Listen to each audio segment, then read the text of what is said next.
Intensive. I am your host, Tiffany Madison, and this is the first roundtable discussion of many that will be conducted. We are trying to launch the first edition of a conversational discussion with a panel of American combat veterans that have served during Operation Iraqi Freedom or Enduring Freedom. The purpose of this discussion is to cover current event topics involving national security, the war on terror, foreign intervention, and policy from a veteran's perspective. You can find not only the transcript, but also the video at our YouTube channel, liberty.me, at /YouTube, and on my publishing site, tiffanymadison.liberty.me. So before we begin with our first questions and starting our discussion, gentlemen, please introduce yourself. Tell us your name, where you're from, your years and branch of service, and your MOS, please. Hi, my name is Andrew Phillips. I'm from British Columbia, Canada. And I served 4 years in the U.S. Army as a combat medic. Do we still have Calvin? Oh, I hope so. No, we lost him. You want to jump in, Michael? My name is... out there. Calvin's been having a couple technical difficulties with Firefox and Google Chrome, and they are not cooperating friendly. So we'll go ahead and jump in, Michael. And when he comes back, we can let him introduce himself. All right, sounds very good. My name's Michael Patrick. I'm from Providence, Rhode Island, initially. I currently live in Topeka, Kansas. I served in the United States Marine Corps from 2005 to 2009. My MOS was 0311, or infantry. That's me. Nice. Well, thank you, gentlemen, so much for taking time out of your schedule to be a part of this discussion. Well, before I kind of jump in, I wanted to kind of give whoever's watching this kind of an overview of why this type of discussion I feel is very important, and I'm sure that many of you will agree, based on our previous discussions. It strikes me that we have so much of our foreign policy discussion completely dominated by American talking heads that the elite media and mainstream media constantly put out there. The John Boltons of the world, the Dick Cheneys of the world, that are professional bureaucrats, and it's very rare that we actually get to speak to real people about real issues that concern us all, from foreign policy to Iraq intervention. And it's incredibly discouraging, I think, for most Americans to actually have to listen to what people are basically telling them to think, instead of people who have actually been involved in these wars, who actually have a personal attachment and association to what happens in Iraq based on their previous experience. So it's important to me to give a voice to all of you, and to make sure that anyone who has questions about anything that you have to say here feels comfortable asking in the questions in the comments section, either on YouTube or on my publishing channel. So again, thank you, gentlemen, and let's jump in. So first thing first, let's discuss today the current situation in Iraq and the rapidly devolving crisis. And as most people who are watching this are aware, ISIS, an Islamic extremist group, is sweeping through cities, challenging the security of Baghdad and other cities that Americans fought very hard and lost their lives to take. As many are aware, after the Iraqi people joined with U.S. forces to oust these extremist factions, almost all of Al-Qaeda and all of the factions al-Nusra that were cooperating in Anbar province, many people were hoping that once we evacuated these cities and left Iraq, local factions would eventually find a way to rule as one, or at least find a way to cooperate. Obviously, that has not happened.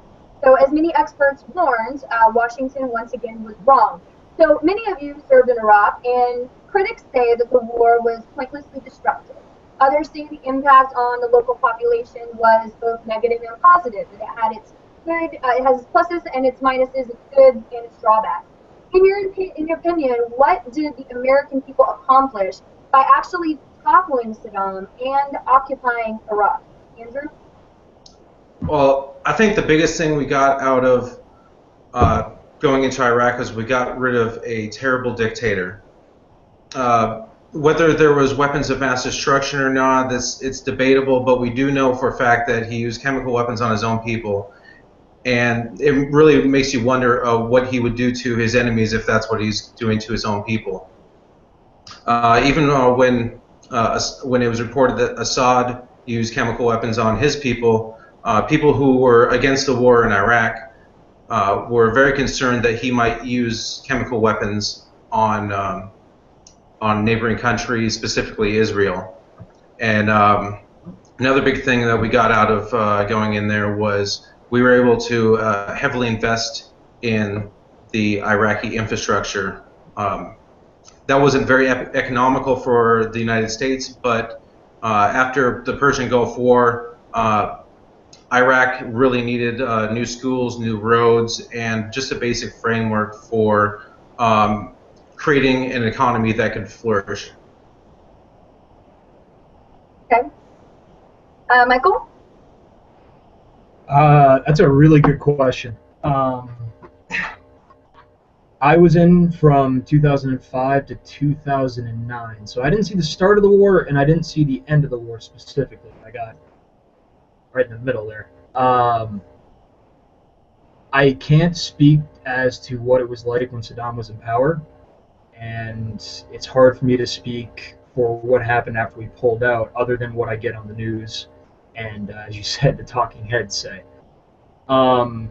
From my understanding and research of Iraq, after I left the Marine Corps, most points to life being better under Saddam, which is a hard thing for Americans to hear. But as Andrew pointed out, infrastructure, schools, medical accessibility, court systems, these were in existence. People had agency to actually deal with problems in their life. As long as they weren't Kurds, in which case they got steamrolled. In regards to, I lost the plot for a second there. In regards to the chemical weapons issue, I think that's a trap that we've fallen into, and we still haven't pulled ourselves out completely. In regards to the talking points from the talking heads, every weapon, and I'm not a chemist or a scientist, but as far as I know, every weapon is a chemical weapon, regardless of it's sarin gas or bleach bombs or chlorine bombs. And this extra attention that certain weapons get in comparison to others, especially when the United States government itself has dropped white phosphorus in Fallujah and other parts of the world, I don't see where we get off getting that worked up over chemical weapons. I don't want it to sound like I'm a Saddam apologist or anything like that, but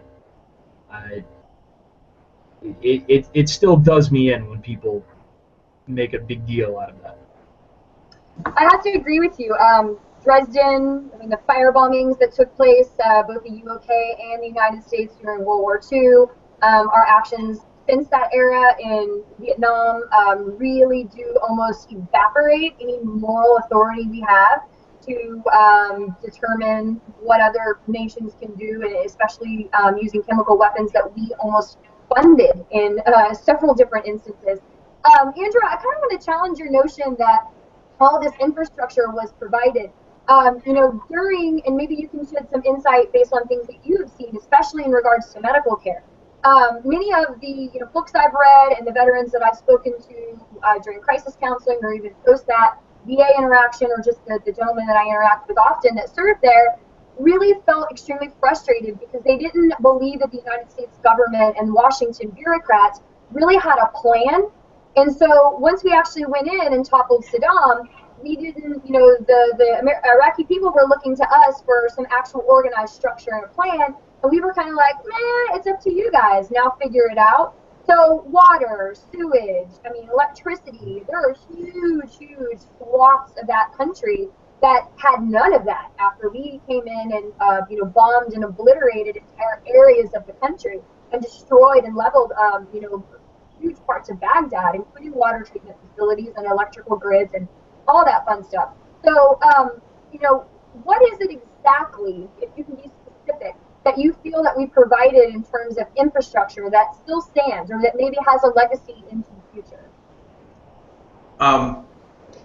I was a part of some security details that helped provide security for building schools. That was a big thing while we were there in late 2003, early 2004. I understand we caused a lot of the destruction, blowing up of roads, destroying, just obliterating Baghdad during shock and awe. And it really is our fault, and I definitely don't think the U.S. government should should get off easily for what we did. But after the fact, we did build roads. It took a bit of time.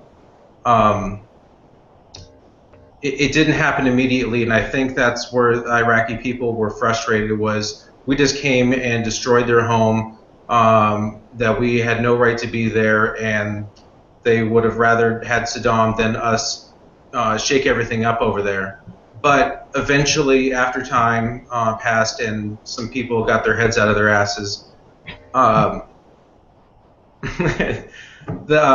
some stuff did start to happen, and the infrastructure there was starting to build. It's deteriorating a little bit more now, but I really am trying to look on the bright side of things and not say this was an entire just utter failure.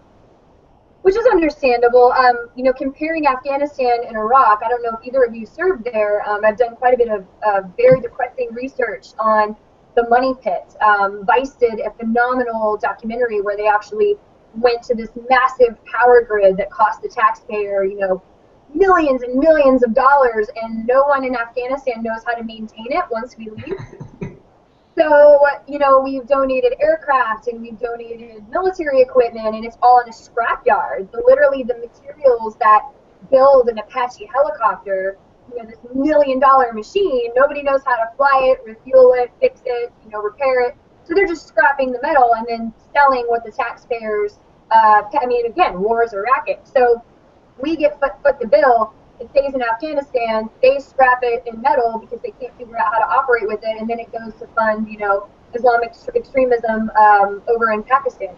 So yeah, it's different compared to Iraq, where they're actually using some of our weapons, which again I don't agree with. I am anti-war, but they are using actually our weapons and learned at least how to, because they were a more advanced society. They actually had doctors, they had teachers, they had educators on a higher level than Afghanistan did prior to our invasion and after our invasion as well. It's a fairly modernized place in comparison. So maybe not a total loss, but yeah, definitely a way more expensive war than ever should have been or than they anticipated.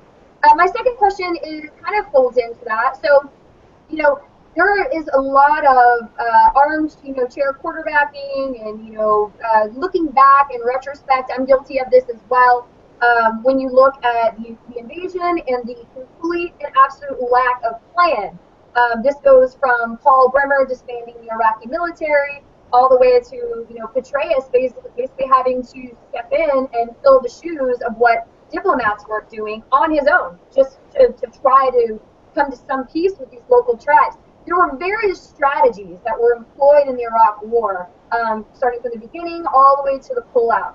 What, in your opinion, were the most successful strategies of the war that made the most progress, and who or what of that strategy, you know, who allowed that initiative or policy to succeed? Who's responsible for it?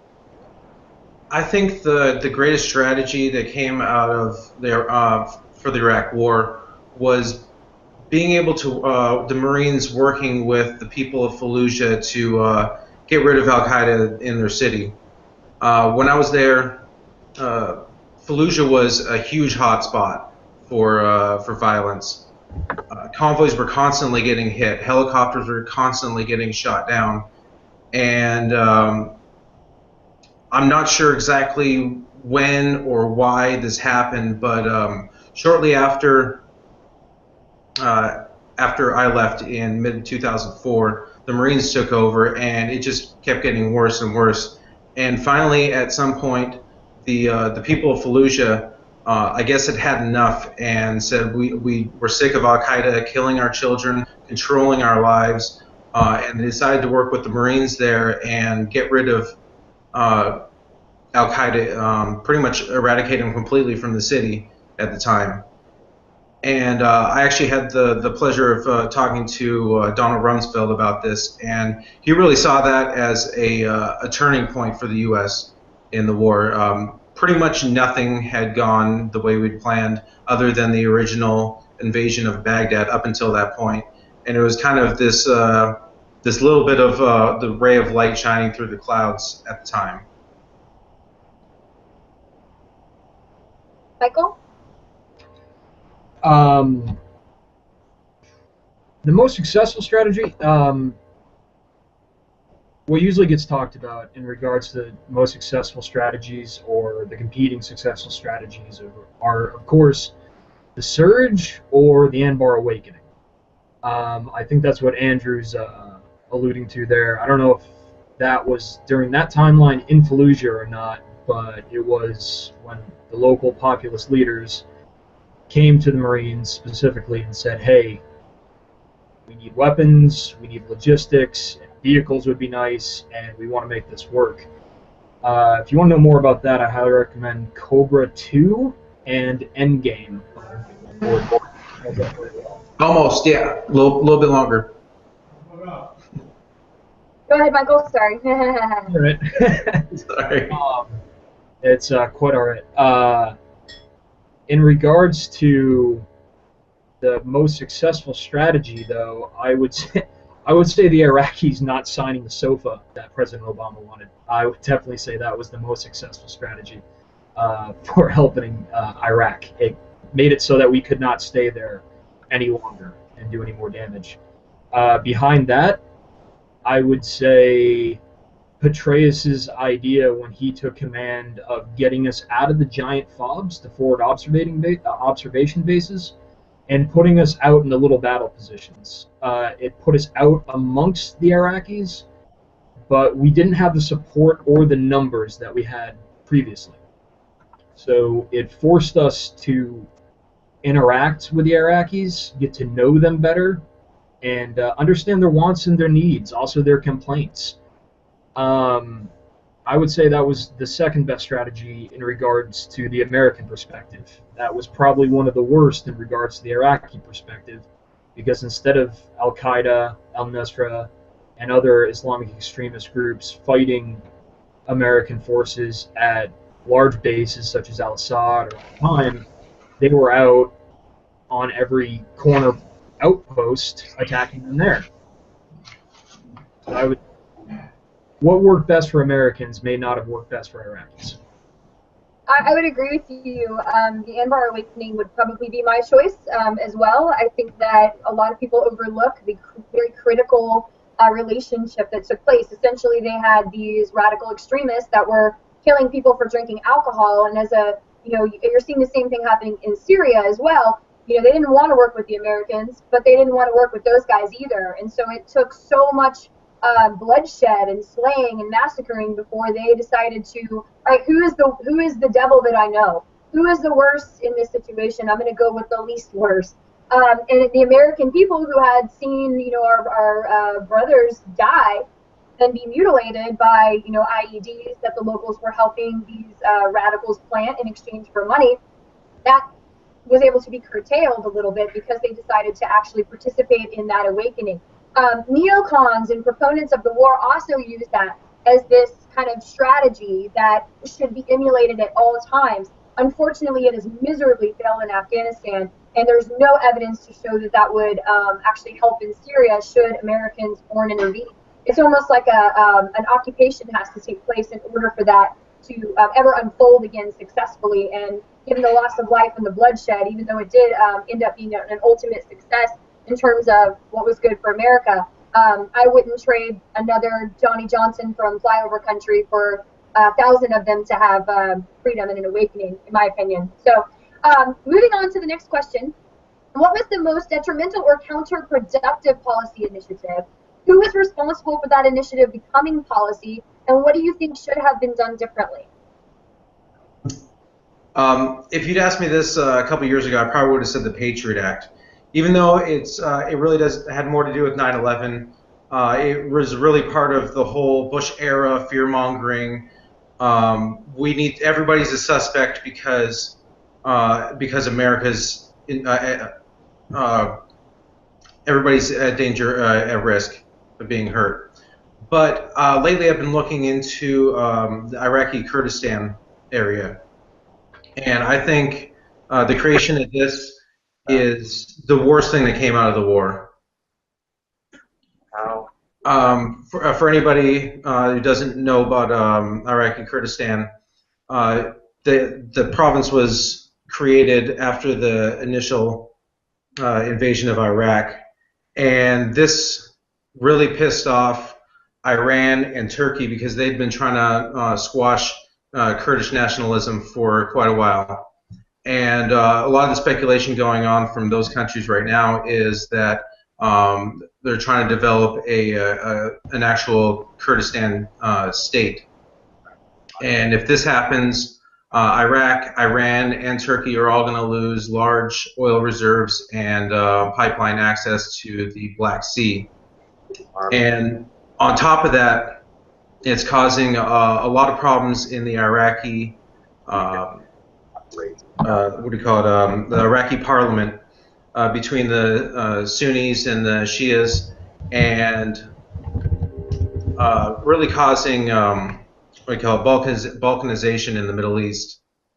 And let me see, the United States, here I got it written down right here, it's been funding the Kurdish Workers' Party and the Kurdish Democratic Union Party, and they have been essential, a great part of a lot of the attacks we've been seeing in Syria and Turkey over the last couple of years. Basically, we've created this situation a lot like Israel, where between the Jews and the Muslims, where there's a lot of hostility. We've created this this heavy militarized zone where it's people and weapons are easily transported in and out of Syria and in and out of the group ISIS, and it's causing a lot of the problems that that the world is facing, or that the area is facing right now. And I'm not exactly sure who's responsible for this policy, but I think it was an absolutely terrible idea, and it'll be even worse if they create Kurdistan country. Okay, I do have to disagree with you really quickly. Okay, go right ahead. So the Kurds really have been so oppressed violently, and during the time that we occupied Iraq, they were one of the few people not trying to kill our soldiers. So to me, the three-state solution is maybe not viable, but it's kind of a potential, hopefully, goal, since it doesn't look like these groups can cooperate. So I would like for them to hold Kirkuk and to have an oil-rich area, since they have been so decimated for so long by whatever tyrant held the power to do so, or whichever local population was currently in power. So I like that they didn't ask permission. I like that they took advantage of this anarchy that the U.S. invasion kind of created and filled the vacuum with order and taking resources, and now is kind of developing their own little enclave in the north. It does pose some huge problems, especially in relation to how the other countries will respond to that as well. But in terms of whether or not those people deserve to have an own homeland, it is very, very hotly contested in that area, obviously. And I actually kind of support their efforts, and I hope that they're able to hold on to it. The last thing that they, should have happen is to become a tool or a stooge for Iran and Syria. So it'll be very interesting to see how that plays out, and hopefully not as violent as previous situations have unfolded. So really quickly, before I move on to let Michael answer, I wanted to introduce Ryan Treat. He just joined us. Unfortunately, confused Mountain with Central Time, and we lost Kelvin as well. So we were supposed to have 4 panelists here, and next time it'll be a little bit more seamless. So Ryan, if you want to unmute yourself really quickly and just introduce yourself, and then we'll go ahead and let Michael answer the question as well. Say hi, and you're on mute. Yeah, it's up top. All right. So my name's Ryan Treat. I've been in the Army for about 11 years. I served 2 tours in Iraq, OIF 1 and 2. I went into Iraq about a week after the initial invasion and spent a year in Sadr City. And then I spent a year in the JOF with the 2nd Armored Cavalry Regiment for OIF 2.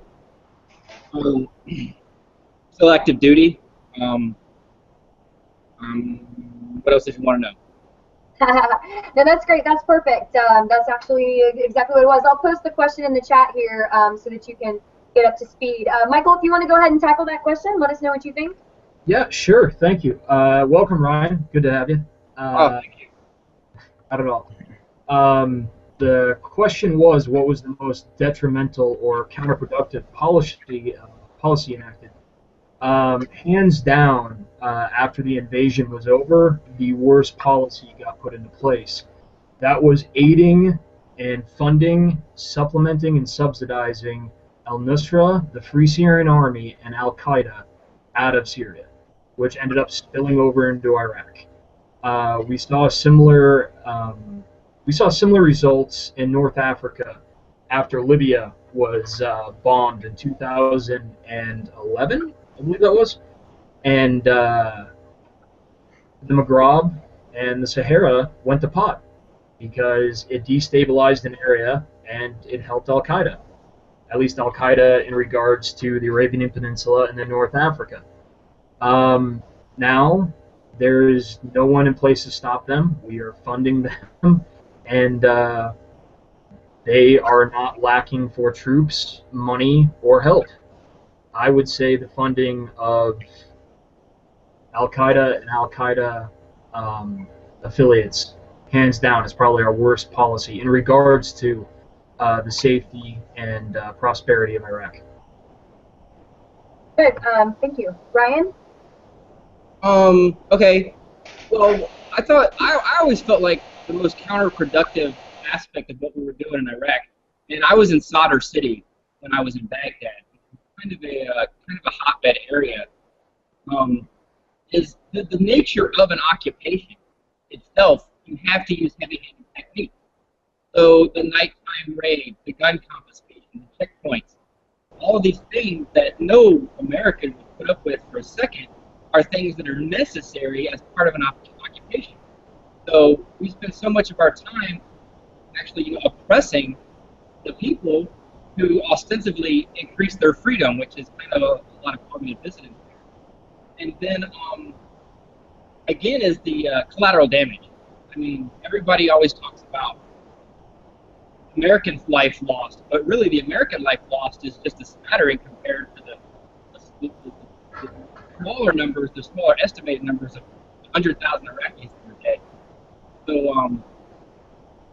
like I said, it's not really a policy initiative, but it is like it's the nature of an occupation. There's going to be a lot of collateral damage. There's going to be a lot of what we consider rights, right? The right to bear arms, the right to free movement, the right to go outside at nighttime are things that Iraqis weren't allowed to have under the American occupation. Nice. Yeah, I think a lot of people would agree with you. I know what disturbed many of our veterans that had to be the occupier, the person that oppressed those very liberties that we're going to be celebrating tomorrow. Were just simply not possible for the local population as the nature of an occupation goes, and that was very disturbing and haunting for a lot of those guys. Yeah, Michael, go for it. Ryan, that was great, thank you. In your opinion, has the idea or the implication of counterinsurgency in regards to how the United States DoD implements it, has that failed, or have we just not figured it out yet? Are you asking me how the United States, the Department of Defense's policies to effectively manage counterinsurgency, are they effective? Are they working? I think that Petraeus in 2007 with the surge effectively quieted the counterinsurgency to a great degree, but you got to look at what cost. I mean, how much did it cost us? Originally, well, who was it? General Shinseki wanted to send 300,000 troops into Iraq because he said 80,000 wouldn't be enough. Well, it turned out that 80,000 wasn't enough, and then General Petraeus came in with more soldiers. But I mean, yeah, if we'd said 500,000, we probably could have stopped them really well, So it's effective, but at what cost? But that's not. That's not something that really interests me. It's how effective are we at stopping the counterinsurgency? It's how effective are we at stopping the war in the first place? Like, you don't have to fight the counterinsurgency if you don't go. Nice. That sounds great. Thank you very much. Yeah, that's a good question. That was very good. All right, gents. So I have a final question. Actually, sorry you joined late, Ryan. You'll have to. I'll have to be more clear next time. And we had another gentleman that had technical difficulties. So next time you'll have to join us when we start and jump right into the panel. So the last question is, and we'll go again left to right. So during your time in Iraq, interacting with the Iraqi people directly, what impression did you gather about their ability to cooperate under democratic rule, to keep some of the infrastructure and systems that we attempted to establish, to create some sort of rule or order, not necessarily in the way they had done it in the past, but we went in there to give them democracy. What was your impression dealing with the local population of their desire to do that, or their ability to uphold some sort of a system like that? I don't know if I have the greatest viewpoint to answer this question, but I'll do my best. A lot of my interaction with local Iraqis was I was interacting with highly educated translators, college educated, and not your typical average Iraqi.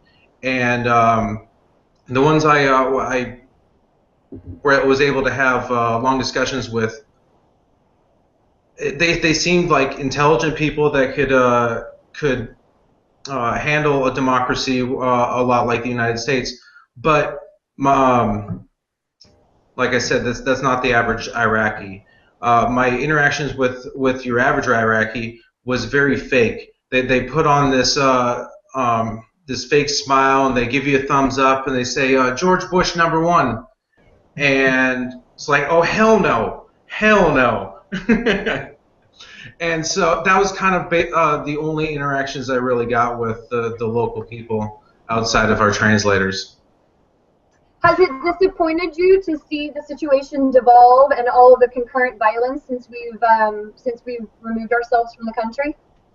Oh, it's terrible to see that. I mean, I developed a fondness for the Iraqi people, and I figured if I was over there, we're trying to do good. A lot of the soldiers have that mentality. They wanted to help the Iraqis out, and now that we pulled out and we think it's over, and then this group ISIS or ISIL comes in and just completely undoes a lot of what we did and is causing all kinds of death and mayhem. It's just terrible to see. Yeah, I agree. I lost friends and relatives and people that I love dearly, giving them democracy, and it's tragic what's occurring, not just for the lives and the bodies and souls that were sacrificed, but also for the local population that died, in some estimates, several 100,000, if not 1 million, according to old Alan Greenspan. So if you want to jump in, Michael, and kind of let us know what you think.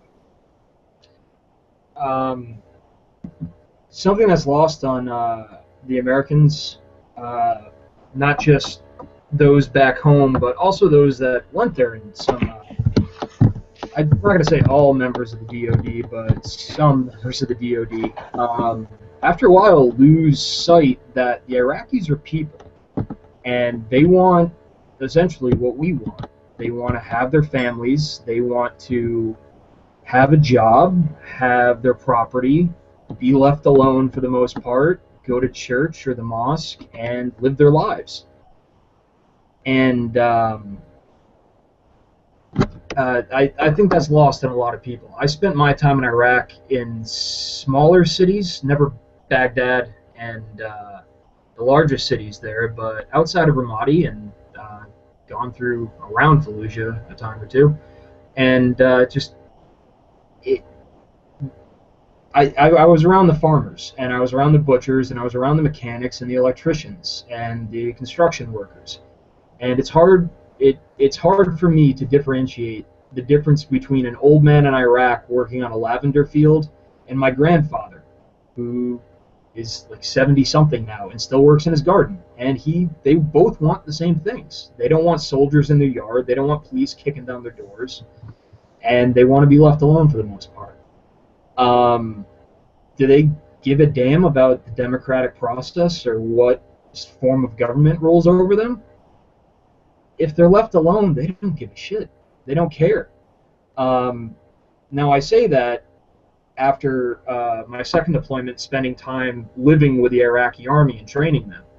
And I had multiple Iraqi army NCOs and officers that I talked to. Hey, how do you feel about this, the seeds of democracy we're planting here? And being told that we don't care for man-made laws. Our laws are divine. We appreciate you know, you getting rid of Saddam, George Bush #1, and but no, we have our laws, and they were passed down to us from our divine prophet. We do not want or need man-made laws. Thank you, though. We do appreciate it. It's important to remember that the Iraqi people are people, and they aren't just statistics, whether it's 100,000 or 1,000,000. They are people, and they have suffered for more than a decade. There are generations of elderly, middle-aged, and young people are being raised up and living their lives with crippling PTSD in Iraq. And the idea that somehow they're going to magic themselves into a functional, friendly, productive democracy, it's a bridge too far, in my opinion. That's very sad, because we often talk a lot about how American soldiers return with post-traumatic stress, and we really don't talk often about, you know, the birth defects from the ordinances that we dropped, all the way to the post-traumatic stress that is now probably inflicting everyone from the elderly to children that grew up under a very violent occupation. So it's a very good perspective. We don't talk about that enough. Ryan?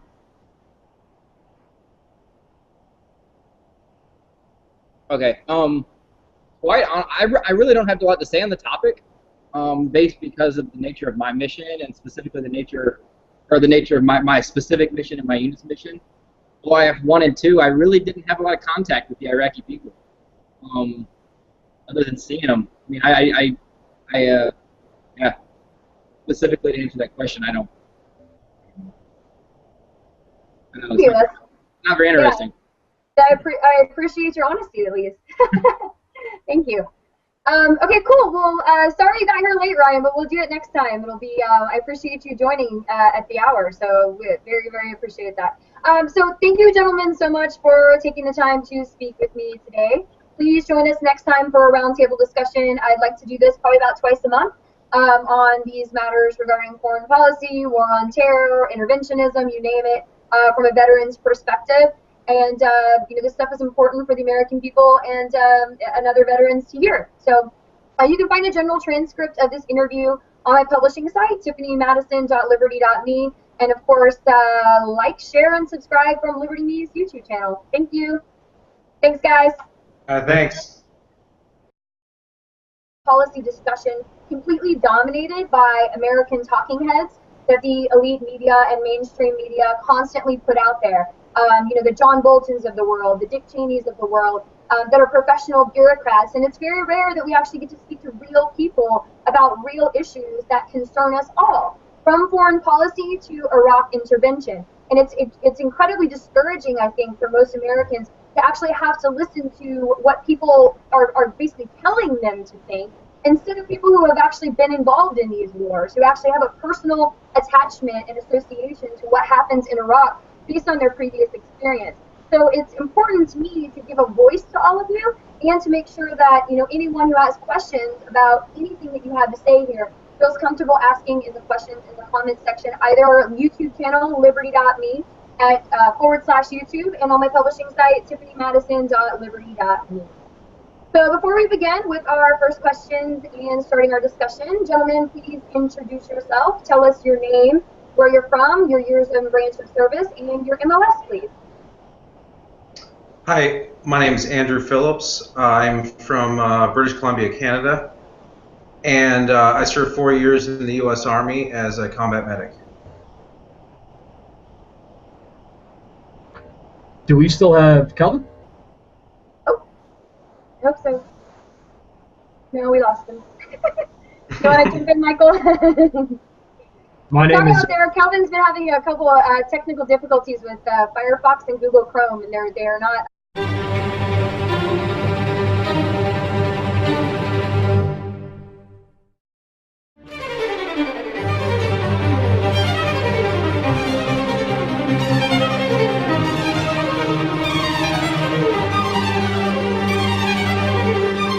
Welcome to Liberty News on the Offensive. I am your host, Tiffany Madison, and this is the first roundtable discussion of many that will be conducted. We are trying to launch the first edition of a conversational discussion with a panel of American combat veterans that have served during Operation Iraqi Freedom or Enduring Freedom. The purpose of this discussion is to cover current event topics involving national security, the war on terror, foreign intervention, and policy from a veteran's perspective. You can find not only the transcript, but also the video at our cooperating friendly. So we'll go ahead and jump in, Michael. And when he comes back, we can let him introduce himself. All right, sounds very good. My name's Michael Patrick. I'm from Providence, Rhode Island initially. I currently live in Topeka, Kansas. I served in the United States Marine Corps from 2005 to 2009. My MOS was 0311, or infantry. That's me. Nice. Well, thank you, gentlemen, so much for taking time out of your schedule to be a part of this discussion. Well, before I kind of jump in, I wanted to kind of give whoever's watching this kind of an overview of why this type of discussion I feel is very important, and I'm sure that many of you will agree, based on our previous discussions. It strikes me that we have so much of our foreign on YouTube or on my publishing channel. So again, thank you, gentlemen, and let's jump in. So first thing first, let's discuss today the current situation in Iraq and the rapidly devolving crisis. And as most people who are watching this are aware, ISIS, an Islamic extremist group, is sweeping through cities, challenging the security of Baghdad and other cities that Americans fought very hard and lost their lives to take. As many are aware, after the Iraqi people joined with U.S. forces to oust these extremist factions, almost all of Al-Qaeda and all of the factions al-Nusra that were cooperating in Anbar province, many people were hoping that once we evacuated these cities and left Iraq, local factions would eventually find a way to rule as one, or at least find a way to cooperate. Obviously, that has not happened. So as many experts warned,